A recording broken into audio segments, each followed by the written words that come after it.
আরও শক্তিশালী ভারতীয় প্রতিরক্ষা ব্যবস্থা। শীঘ্রই 3টি নতুন ক্ষেপণাস্ত্র পাবে ভারত। সাম্প্রতিক অতীতে হয়ে যাওয়া ভারত পাকিস্তানের মধ্যে উত্তেজনা পরিস্থিতি তৈরি হয়েছে। অপারেশন সিন্দুরে হতাশ হয়ে পাকিস্তান ভারতের ওপর বেশ কয়েকটি আক্রমণ চালানোর চেষ্টা করেছিল, কিন্তু একের পর এক সব আক্রমণই ব্যর্থ হয়েছিল।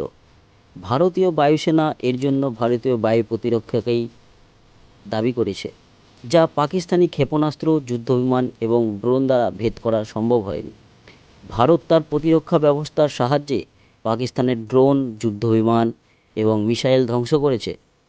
এখন ভারত শীঘ্রই আরও 3টি ক্ষেপণাস্ত্র ব্যবস্থা পেতে চলেছে। প্রতিরক্ষা ব্যবস্থার প্রশংসাও করেছেন এয়ার মার্শাল একে ভারতী। সম্প্রতি অনুষ্ঠিত একটি প্রেস ব্রিফিংয়ে এয়ার মার্শাল একে ভারতী বলেন যে, আমাদের বায়ু প্রতিরক্ষা ব্যবস্থা দেশের জন্য প্রাচীরের মতন দাঁড়িয়ে আছে। পাকিস্তানের পক্ষে এটি ভেদ করা অসম্ভব ছিল। এয়ার মার্শালের এই বক্তব্যে স্পষ্ট করে দেয় যে ভারতের জন্য বায়ু প্রতিরক্ষা ব্যবস্থা কতটা গুরুত্বপূর্ণ এবং শত্রু কীভাবে তার শক্তির সামনে আত্মসমর্পণ করেছে। ভারত এই 3টি ক্ষেপণাস্ত্র ব্যবস্থা পাবে অপারেশন সিন্দুরের সাফল্যের পর। ভারতীয় সেনাবাহিনী আরও শক্তিশালী হতে চলেছে। এখন ভারতীয় সেনাবাহিনী শীঘ্রই 3টি ক্ষেপণাস্ত্র ব্যবস্থা অন্তর্ভুক্ত করে তাদের শক্তি বৃদ্ধি করতে চলেছে।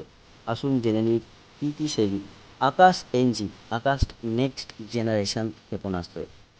আকাশ এনজি ক্ষেপণাস্ত্র ব্যবস্থার পাল্লা প্রায় 70 থেকে 80 কিলোমিটার। এটি তৈরি করেছে ডিআরডিও।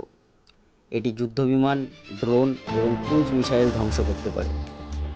এই ক্ষেপণাস্ত্র ব্যবস্থাকে ইসরায়েলের বারাক 8-এর সাথে তুলনা করা হয়েছে।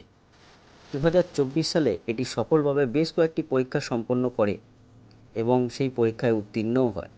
আশা করা হচ্ছে যে এটি 2025 থেকে 2026 সালের মধ্যে মোতায়েন করা হয়ে যেতে পারে।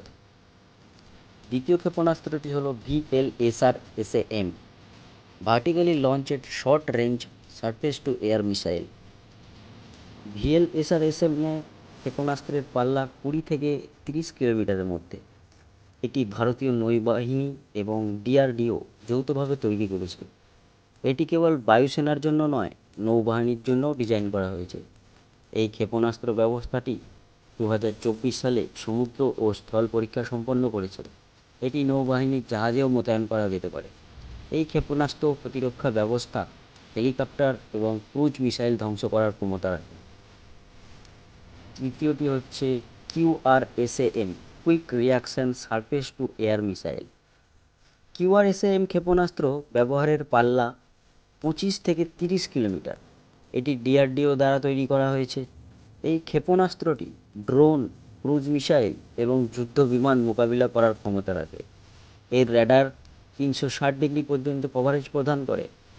এর বিশেষ বৈশিষ্ট্য হলো এটি স্বয়ংক্রিয় কমান্ড এবং নিয়ন্ত্রিত ব্যবস্থা দিয়ে সজ্জিত। এই ক্ষেপণাস্ত্রটি 2024 সালে সফলভাবে তার পরীক্ষা সম্পন্ন করে। এই 3 ক্ষেপণাস্ত্র নিয়ে ভারতীয় সেনাবাহিনী আরও শক্তিশালী হতে চলেছে। তো আসুন বন্ধুরা, খবরটি ভালো লাগলে চ্যানেলটিকে সাবস্ক্রাইব করে দেবেন এবং পাশে থাকা বেল বাটনটি প্রেস করে দেবেন, যাতে সমস্ত খবরের নোটিফিকেশান দ্রুত আপনাদের কাছে পৌঁছে যায়। এবং ভিডিওটি ভালো লাগলে অবশ্যই লাইক, কমেন্ট এবং শেয়ার করবেন। ধন্যবাদ।